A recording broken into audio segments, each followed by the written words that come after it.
3 habits you need to change immediately when healing. And in my opinion, the third habit is the one that keeps people stuck on their healing journey most often. So definitely stick around to the end of the video to hear the third habit you need to change when you're trying to heal. What is up, Light Fam? It is David, your spiritual awakening coach, here to help you through your spiritual awakening. The first habit you need to change immediately when healing is being so hard on yourself for how you're feeling, and instead ask, where does this uncomfortable feeling have me in alignment with fear? And then ask, is that fear even valid? Is it a legitimate fear? Try to debunk the fear. List 5 reasons why that fear may not be valid. And then what you want to do is look for a repeating theme of that fear. What type of fear is it? Is it the fear of being abandoned, fear of not being worthy of love, fear of not pleasing others? Is this a recurring theme in your relationships? And then try to go back and see, when did you first feel that feeling? Was it sometime in childhood? Did you have the type of childhood where your parents never really expressed love, so you felt that you need to try to earn love by doing a bunch of things and getting a bunch of achievements because you believe that love is transactional? Well, that may have carried into your adult relationships where you're constantly chasing that approval, trying to earn that person's love instead of just identifying as love itself. So instead of being distracted by the uncomfortability of the feeling, ask, where does that feeling want your attention to go that needs more love? Remember, this is the definition of alchemy. We're taking that lower frequency, which is typically fear-based, and we're transmuting it into a higher frequency by using the higher frequency of love. Remember, love is the dominant frequency of source. It's the universal dissolvent. It's the universal elixir which raises all frequencies. The definition of love is to take something as yourself. This means integration. So we don't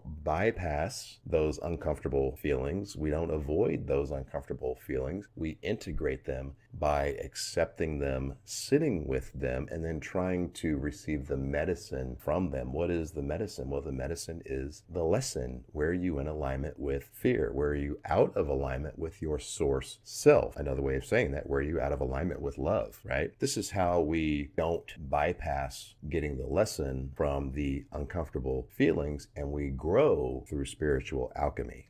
And the second habit to change when healing is stop making your healing goal-oriented. In other words, you're healing just to get something in return. For example, I'm only healing to get back my twin flame. This is disingenuous healing. When it comes to healing, you cannot fake the funk, Light Fam. You have to be wildly curious about the new, greater version of yourself that is asking to be birthed on your timeline if you just do the healing. What does that new, greatest version look like? Is that new, greatest version someone that validates themselves? Is that new, greatest version someone that sets boundaries and vehemently defends those boundaries? Is that new you someone that uses their voice and speaks up when they're being abused or manipulated?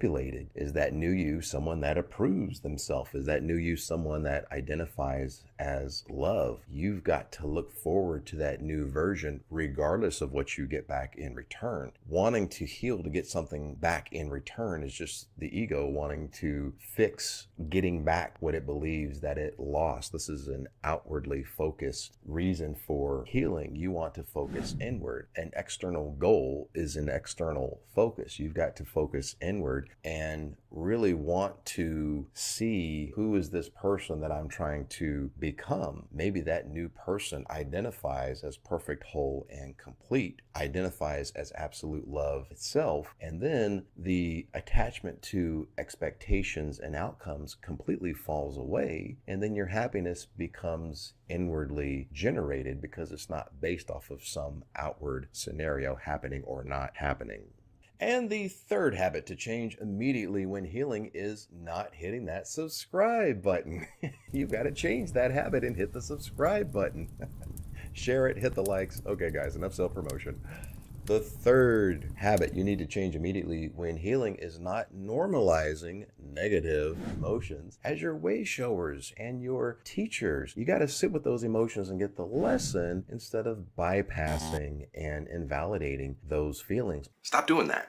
all emotions are valid, including the negative ones. Your emotions are just your barometer for letting you know where's your energy right now in this current moment. How much is fear and how much is love? And then all of the emotions in between. How much is gratitude? Well, how much is envy and competition? Well, how much is empathy and compassion? And if there's some type of vibrational dissonance going on within, it means your dominant frequency, in other words, your dominant belief system, there's something over here that's out of alignment with that dominant belief system, and it's causing a bunch of internal dissonance and static. So those negative emotions become your way shower or your teacher to really take a look at where you're out of alignment with your story. This dominant frequency over here can really just be summarized as your dominant beliefs or your story. What are your dominant beliefs? If your dominant beliefs are, this is a friendly universe, the universe is always conspiring in my favor, everything always happens for everyone's highest good, I am love, I am absolute intelligence, I am absolute abundance, I am absolute health. If that's your dominant belief system, but there's something over here that's causing some vibrational dissonance, then those negative emotions just tell you where you're out of alignment with your story. So how do they become a way shower? Well, they get you to reevaluate your story. Is what you're believing over here actually true? And it allows you to kind of re-embed that story as your personal truth by picking apart what might be out of alignment with it.